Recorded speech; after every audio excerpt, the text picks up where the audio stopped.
Subscribe करें और देखें एक दिल दहला देने वाली हॉरर स्टोरी। बिना घबराए बेल आइकन प्रेस करना ना भूलें। राजू को जिंदा देखकर ऑटो ड्राइवर बहुत खुश हुआ। उसकी आंखों में खुशी के आंसू आ गए। राजू, मेरे भाई, तू जिंदा है। जल्दी से यहाँ आ जा और मुझे यहाँ से बाहर निकाल। उसने राजू से कहा। राजू ने अपने हाथों के कोहनी को फर्श पर टिका दिया और कोहनी के बल वो बाथरूम के दरवाजे पर आ गया। उसने दरवाजा खोलने के लिए अपना हाथ उठाया, तभी रिक्शा चालक जोर से चिल्लाया, राजू पीछे देख। और जैसे ही उसने पीछे मुड़कर देखा, उस औरत ने उसके मुंह पर लोहे का फावड़ा दे मारा और राजू का सिर उल्टा हो गया। यह देख ऑटो ड्राइवर का मुंह खुला का खुला रह गया। वो औरत फिर से जिंदा हो गई थी और उसने लोहे के फावड़े से एक ही बार में राजू को मार दिया था। लेकिन ये कैसे हो सकता है? ये औरत तो मर चुकी थी। राजू ने इसके सिर में चाकू घोंप दिया था और चाकू अभी भी उसके सिर में है। ऑटो ड्राइवर सोचने लगा। उस औरत ने उसके हाथ में से फावड़ा फर्श पर फेंक दिया और उसने अपने सिर में घुसा हुआ चाकू बाहर खींच लिया। फिर उसने उस चाकू पर लगे खून को अपनी लंबी और काली जीभ से चाटा। उस औरत की साड़ी राजू के खून से लथपथ हो गई थी। उसके लंबे काले बाल बिखरे हुए थे। उसकी आंखों के नीचे काले घेरे आ गए थे। थोड़ी देर पहले उसके चेहरे पर जो चमक और चेहरे की नाजुकता दिख रही थी, अब वो गायब हो गई थी। उसके हरकत से उसके इंसान होने के कोई संकेत नहीं दिखाई दे रहे थे, क्योंकि एक इंसान कभी भी इतना निर्दयी नहीं हो सकता और कोई भी इंसान सर में चाकू घोंपने के बाद जिंदा नहीं होता।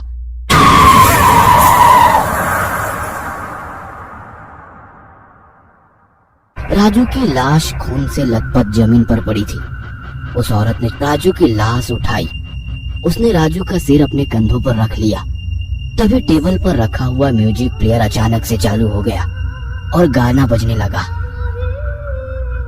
और उसके बाद वो औरत राजू की लाश के साथ नाचने लगी। वो औरत राजू के लाश के साथ नाच रही थी। यह देख ऑटो ड्राइवर के होश उड़ गए। ऑटो ड्राइवर दरवाजे के पास से हट गया और उसने अपना सिर टॉयलेट सीट पर रख दिया और जोर जोर से रोने लगा, क्योंकि उसने अपना सबसे करीबी दोस्त गंवाया था।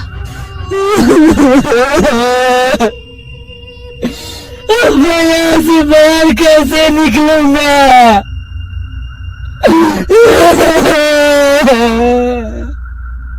वो रोते रोते खुद से ही बोल पड़ा।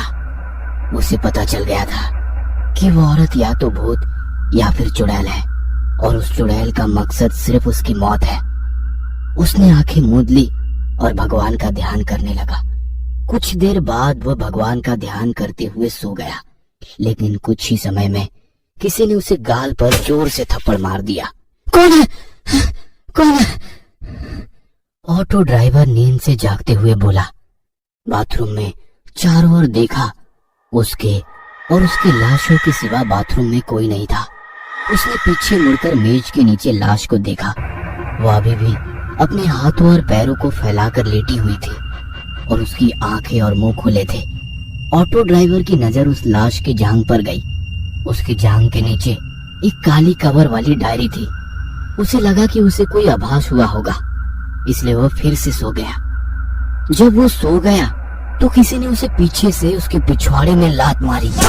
उसने पीछे मुड़कर देखा, लेकिन उसके पीछे कोई नहीं था।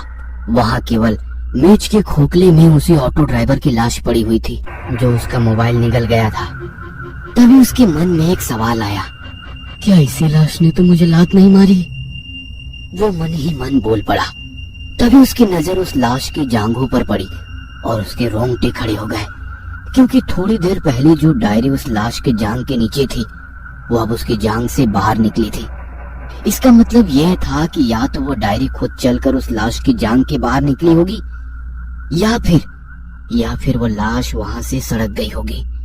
और डायरी तो खुद से चल नहीं सकती। इसका मतलब वो लाश ही थी जो वहां से हिली थी। उसे समझ आ गया कि वो लाश ही थी जिसने उसे पहले थप्पड़ मारा और बाद में लात मारी थी। वो लाश उसी जगह पर पड़ी थी और कुछ हलचल कर रही थी। पर उसे देखना था कि क्या वो लाश जिंदा है। इसलिए उसने बाथटब के पास में से एक मोबाइल फोन उठाया और उसे लाश पर फेंक दिया, लेकिन वो लाश हिले नहीं। उसने फिर से उस मोबाइल के ढेर में से 3 मोबाइल उठाए और एक एक करके उस लाश के ऊपर फेंके, पर वो लाश हिले नहीं। उसे लगा कि उसे कोई वहम हुआ होगा, इसलिए वो फिर से जाकर टॉयलेट सीट पर सर रखकर सो गया। उसने आंखें बंद कर ली थी। इतने में उसके सर पर कुछ आ टकराया। ऑटो ड्राइवर ने आंखें खोली और चिल्लाया, कौन है? तभी उसकी नजर उसके सामने पड़े हुए मोबाइल पर पड़ी और उसकी सांसें रुक गई, क्योंकि उसके सर पर किसी ने मोबाइल फेंक कर मारा था। उसने पीछे मुड़कर टेबल के खोखले में पड़ी लाश को देखा। उसके बाजू में 3 मोबाइल पड़े हुए थे। यह देखकर तो उसका दिल धड़कना बंद हो गया, क्योंकि उसने उस लाश के ऊपर 4 मोबाइल दे मारे थे। अब यहाँ सिर्फ 3 थे। इसका मतलब वो लाश ही थी जिसने उसे मोबाइल फेंक कर मारा था। वो उस लाश को देखकर पीछे पीछे जाने लगा। तभी उसके पीछे बाथटब में से दूसरी लाश ने उसके पिछवाड़े में लात मारी और ऑटो ड्राइवर सीधे टेबल के नीचे पड़े हुए लाश के पैरों में जा गिरा। उस लाश के पैरों में गिरते ही उस लाश ने दोनों हाथों से उसका गला घोटना शुरू कर दिया। ऑटो ड्राइवर दर्द के मारे तड़प रहा था। वो उस लाश का चेहरा अपने नाखूनों से नोच रहा था, पर वो लाश उसका गला छोड़ ही नहीं रही थी। ऑटो ड्राइवर को उसकी मौत उसके सामने दिखाई दे रही थी। तभी उसने अपने हाथ फर्श पर टिका दिए।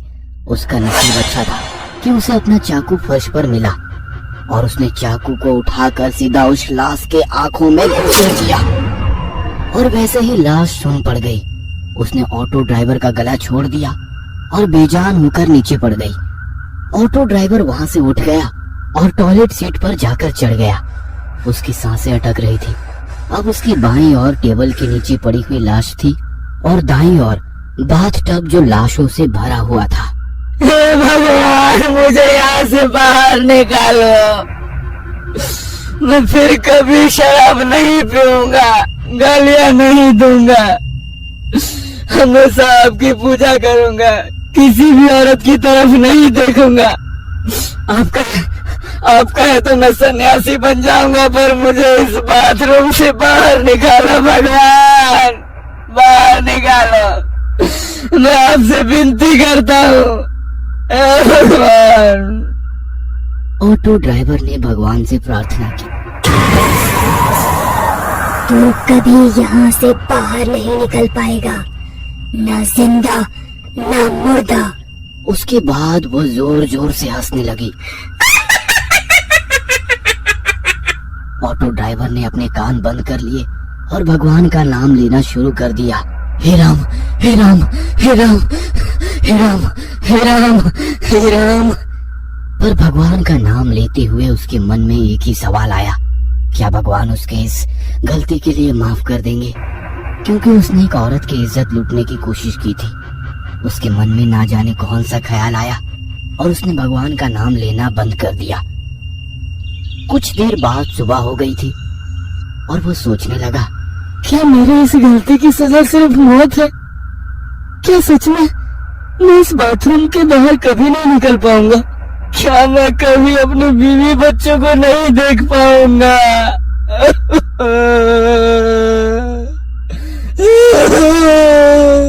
और वो रो पड़ा। उसे अपनी बीवी बच्चों की याद सता रही थी। नहीं, मैं इतनी जल्दी हार नहीं मानूंगा। मैं लड़ूंगा, मैं जरूर लड़ूंगा। वो खुद से बोल पड़ा और वो अपनी जगह पर खड़ा हुआ। बचाओ! कोई मुझे बचाओ! मैं इस बंगले के बाथरूम में फंसा हुआ हूँ। बचाओ! वो गला फाड़ कर चिल्लाने लगा। चिल्ला चिल्ला कर उसका गला दर्द करने लगा। तभी वो फिर से रो पड़ा। कोई मुझे बचाओ! वो रोते हुए बोला, पर कोई भी उसकी बातें सुन नहीं पा रहा था। आखिरकार वो चुप बैठ गया। तभी उसकी नजर टेबल के नीचे पड़े हुए उस लाश के पास पड़ी हुई डायरी पर पड़ी। उसने उस लाश के पास से डायरी उठाकर खोली।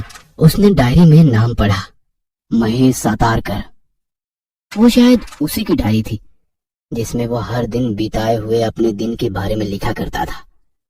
ऑटो ड्राइवर ने सोचा कि उसने जरूर इस डायरी में लिखा होगा कि वह बाथरूम में कैसे फंस गया था। कुछ पन्ने पलटने के बाद वह एक पेज पर रुक गया। उस पेज की शुरुआत में ऑटो ड्राइवर ने लिखा था, मुझे पता है किसी न किसी दिन मेरी डायरी कोई ऑटो ड्राइवर द्वारा पढ़ी जाएगी। मेरा नाम महेश शतारकर है और मैं कोई ऑटो ड्राइवर नहीं हूँ, मैं एक पत्रकार हूँ। ये पढ़कर ऑटो ड्राइवर चौंक गया। अगर वो ऑटो ड्राइवर नहीं बल्कि पत्रकार था तो उसने ऑटो ड्राइवर की यूनिफॉर्म क्यों पहन रखी थी? ऑटो ड्राइवर के मन में सवाल आया। उसने सोचा, इसके पीछे कोई ना कोई बड़ा कारण होगा, इसीलिए इस पत्रकार ने ऑटो ड्राइवर की यूनिफॉर्म पहन रखी होगी और इसी कारण वह चुड़ैल के जाल में फंस गया होगा। पर वो फंसा कैसे? उसके मन में और एक सवाल आया। तो इन प्रश्नों के उत्तर जानने के लिए ऑटो ड्राइवर ने वो डायरी पढ़ने का फैसला किया और उसने डायरी पढ़ना शुरू कर दिया। पिछले 3 महीनों से हर शनिवार को इस शहर में से एक ऑटो ड्राइवर गायब हो रहा है। रात में ऑटो चलाने वाले ऑटो ड्राइवरों में से हर शनिवार को एक गायब हो रहा था। इसलिए ऑटो ड्राइवर के परिवार वाले शहर के पुलिस थाने में गुमशुदगी की रिपोर्ट दर्ज करा रहे थे, लेकिन उन लापता ऑटो ड्राइवर का कुछ भी पता नहीं चल रहा था। लेकिन उन सभी घटनाओं में कॉमन बात अवंती नगर थी। ऑटो ड्राइवर लापता होने के अगले दिन ही उसका ऑटो अवंती नगर के सिल्वर लिप बंगले के बाहर पाया जाता था। सिल्वर लिप बंगला 4 महीने से बंद पड़ा था, इसलिए पुलिस को उस बंगले पर शक हो गया।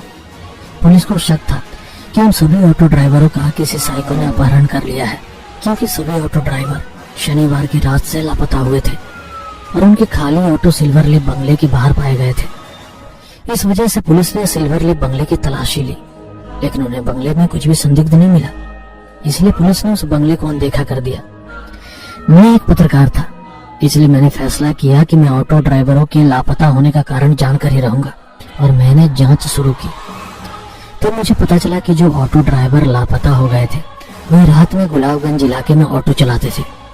इसलिए मैंने शनिवार की रात को गुलाबगंज इलाके में ऑटो चलाने का फैसला किया। उस शनिवार की रात को 2 बजे मैं गुलाबगंज इलाके में ऑटो चला रहा था जब मैंने सुनसान रोड के किनारे पर एक औरत को देखा। मैंने ऑटो उसके करीब जाके खड़ा कर लिया। मैंने उस औरत के चेहरे की तरफ देखा। उसका चेहरा मुझे कुछ जाना पहचाना सा लग रहा था, जैसे कि मैंने उसे पहले कहीं देखा हो, लेकिन मुझे याद आ रहा था कि मैंने उसे कहाँ देखा था। भैया अवंती नगर छोड़ दोगे? उस औरत ने मुझसे पूछा। अवंती नगर के शब्द सुनते ही मेरी आंखें चमक उठी। हाँ बिल्कुल, बैठ जाइए, मैंने उस औरत से कहा। जैसे ही औरत रिक्शा में बैठ गई, मैं ऑटो को अवंती नगर की तरफ ले जाने लगा। ऑटो में बैठकर मैं याद करने की कोशिश कर रहा था कि मैंने उस औरत को कहाँ देखा है, लेकिन मुझे कुछ याद नहीं था। कुछ ही समय में अवंती नगर आया। उस औरत ने मुझे एक बंगले के सामने रुकने को कहा। उसने भाड़ा दिया और एक बंगले का गेट खोलकर अंदर चली गई।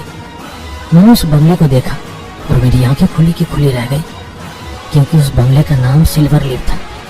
लेकिन यह बंगला तो 4 महीने से बंद है, फिर यह औरत इस बंगले में क्यों गई है? मैं मन ही मन बोल पड़ा। मुझे लगा कि कुछ तो गड़बड़ है और मैंने उस बंगले में जाने का फैसला किया ताकि पता चल सके कि मामला क्या है। तभी अचानक से मेरी नजर पीछे की सीट पर गई। औरत ऑटो में अपना मोबाइल भूल गई थी। बस मुझे उस बंगले में घुसने का कारण मिल गया। मैंने मोबाइल लिया और गेट खोलकर बंगले के आंगन में आ गया। मैंने दरवाजे की घंटी बजाई, लेकिन कोई भी दरवाजा नहीं खोल रहा था, इसलिए मैं दरवाजे को थोड़ा सा धक्का दिया और यह क्या, अचानक दरवाजा खुल गया। औरत शायद गलती से दरवाजा बंद करना भूल गई थी। मैडम जी, मैंने अंदर आते उस औरत को आवाज दी। तभी मैंने उस औरत के चिल्लाने की आवाज सुनी। दूसरी मंजिल के एक बेडरूम से वो चीखने की आवाज आई थी, इसलिए मैं दूसरी मंजिल के उस बेडरूम की तरफ भागा, लेकिन मैंने देखा कि बेडरूम खाली था। तभी एक बार फिर से औरत जोर से चीखी। वो चीख वॉशरूम से आई थी, तो मैं दौड़कर वॉशरूम का दरवाजा खोलकर वॉशरूम में घुस गया और सामने का नजारा देखकर मेरे पैरों तले जमीन खिसक गई, क्योंकि मैंने वॉशरूम के बाथटब में ऑटो ड्राइवर की लाशें देखी थी। तभी उस औरत ने बाहर से वॉशरूम का दरवाजा बंद कर दिया। मैंने दरवाजा खोलने की कोशिश की, पर मैं असफल रहा। मैं रोया, चिल्लाया, उससे भीख मांगी, लेकिन उसने दरवाजा नहीं खोला। मैंने बाथटब के पास मोबाइलों का ढेर देखा। मैंने अपनी जेब से उस औरत का मोबाइल निकाला तो वो एकदम उन्हीं मोबाइलों की तरह था। मैं समझ चुका था कि उस औरत ने मुझे अपने जाल में फंसाया है, लेकिन वो औरत कौन थी? मेरे मन में सवाल आया। अचानक मेरे दिमाग में कुछ आया और मेरे दिल की धड़कन बंद हो गई। कुछ 4-5 महीना पहले सिल्वर लेक में, मतलब इसी बंगले में, इस बंगले की मालकिन की बड़ी ही बेरहमी से हत्या कर दी गई थी। मैंने तुरंत अपनी जेब से मोबाइल निकाला और गूगल पर श्यामला देशमुख मर्डर लातूर सर्च किया। पर वहां मैंने श्यामला देशमुख यानी इस बंगले की मालकिन की फोटो देखी और डर के मारे मेरे रोंगटे खड़े हो गए, क्योंकि जिस औरत ने मुझे इस वॉशरूम में बंद कर दिया उस औरत का चेहरा और इस बंगले के मालकिन के चेहरे से मेल खा रहा था। पर ये कैसे मुमकिन है? ये औरत तो 5 महीने पहले ही मर गई थी। मैं मन ही मन बोल पड़ा और इस तरह से मुझे पता चल गया कि वह औरत भूत है और जरूर अपनी मौत का बदला लेने के लिए ऑटो ड्राइवरों को अपने जाल में फंसाकर उन्हें मार डालती रही थी। यह बात सभी लोगों को पता होनी चाहिए थी, इसलिए मैंने अपने दोस्त को कॉल किया। पर उसके फोन उठाने से पहले ही टेबल के खोखले में लेटी एक लाश ने मेरा मोबाइल निकाल लिया। मैं वह देखकर बहुत ज्यादा डर गया था, पर उसके बाद मुझे उस लाश की आदत सी पड़ गई थी। जैसे ही रात में सोने की कोशिश करता, वह लाश मुझे कभी थप्पड़ मारती तो कभी लात मारती थी। सुबह होते ही वह लाश ठंडी पड़ जाती थी। दिन का समय तो कुछ भी हरकत नहीं करती थी, इसलिए मैंने दिन में ही सोने का फैसला किया। रात होते ही उस औरत का भूत वॉशरूम के बाहर बेडरूम में बड़ी ही डरावनी आवाज में गाना गाते हुए नाचती थी।